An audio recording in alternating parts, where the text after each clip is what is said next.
The papyrus, putting on my table every month. I don't wanna be sad. Don't even try to hide it. No, I don't wanna lose it. And you see how it is, it's so inviting. The papyrus, we're all so alive. The papyrus. Hello, welcome to the Papyrus TV News Update. First, the headlines. 2025, Minister Oduwole outlines bold plans for business growth. Nigeria local government struggles under neglect. NIPR restructures PRCAN to boost industry's performance. Senator Austin Akubondu flags off road construction projects. Minister Yalwata outlines safety protocols for palliative distribution.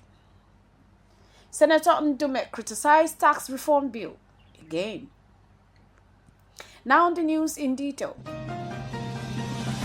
The Minister of Industry, Trade and Investment, Dr. Jumoke Oduwole, has assured Nigerian businesses of significant progress in 2025 during a meeting with the National Association of Chambers of Commerce, Industries, Mines and Agriculture, NASIMA. She praised the private sector for its resilience and pledged collaborative solution to pressing issues. Oduwole stated that her ministry will prioritize stakeholders' engagement, noting that President Bola Ahmed Tinubu's administration has placed private sector at the heart of its economic agenda. 2025 will mark a turning point for businesses in Nigeria as we work together to implement measurable solutions, she said. NASIMA President Dele Oye highlighted concerns over proliferation of unregulated trade fees, which often expose consumers to substandard products. In response, the minister reaffirms her commitment to addressing this issue while strengthening policies that attract foreign direct investment.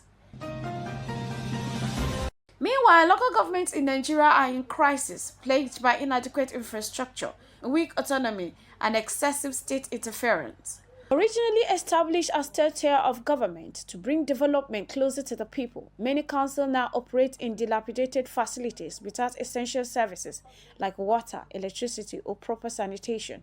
The 1979 Constitution granted local government autonomy, but in practice, state governors dominate their operations, particularly in financial management and elections. This has led to ineffective governance, poor service delivery, and growing disconnection from grassroots citizens. Despite a 2024 Supreme Court ruling affirming local government financial independence, implementation remains elusive. Anti-corruption agendas like the ICPC have vowed to prosecute violators, but many councils remained under state control. Experts urge the federal government to enforce these reforms to restore democracy and development at the grassroots level. Moving on, the Nigerian Institution of Public Relations, NRPR, has dissolved the Executive Committee of the Public Relations Consultants Association of Nigeria, PRCAN, to address tenure irregularities and declining performance.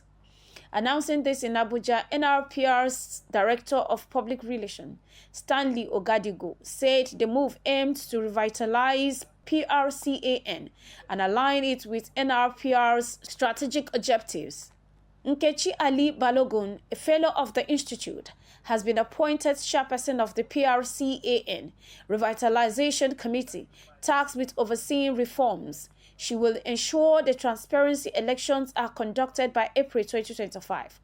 Outgoing PRCAN President Israel Okpeyemi was commended for his service with NRPR, urging his cooperations during the transition.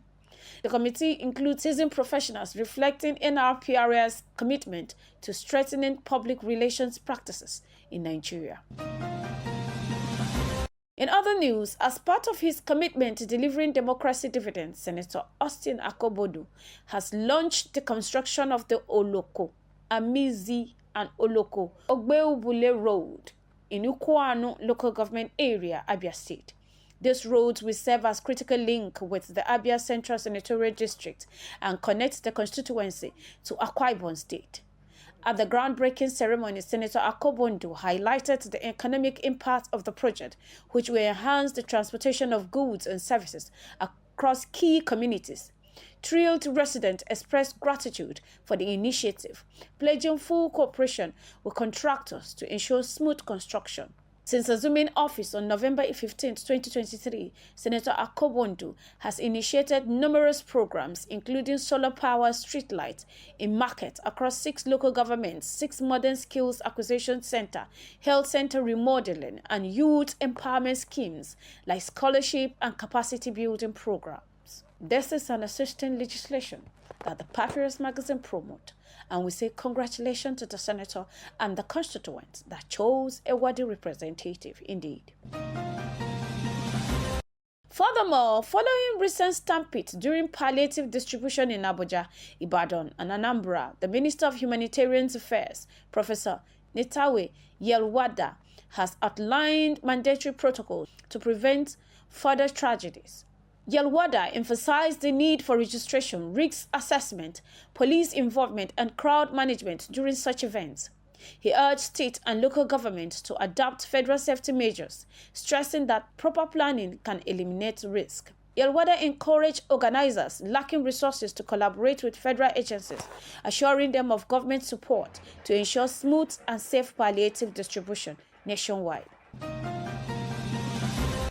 Finally, Senator Alin Dume has expressed opposition to President Tinubu's proposed tax reforms, citing concern about timing, regional equity, and lack of public consensus.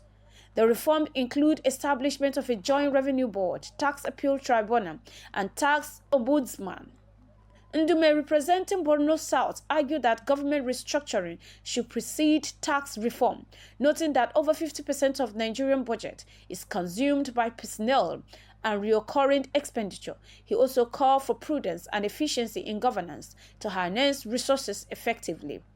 Rejecting claims that the reform unfairly targets the North, Ndume stressed that Nigerian economy survival relies on collaboration amongst all regions and urged the administration to focus on holistic governance reform. This has been the Papyrus TV Africa. The Papyrus, put it on my table every month. I don't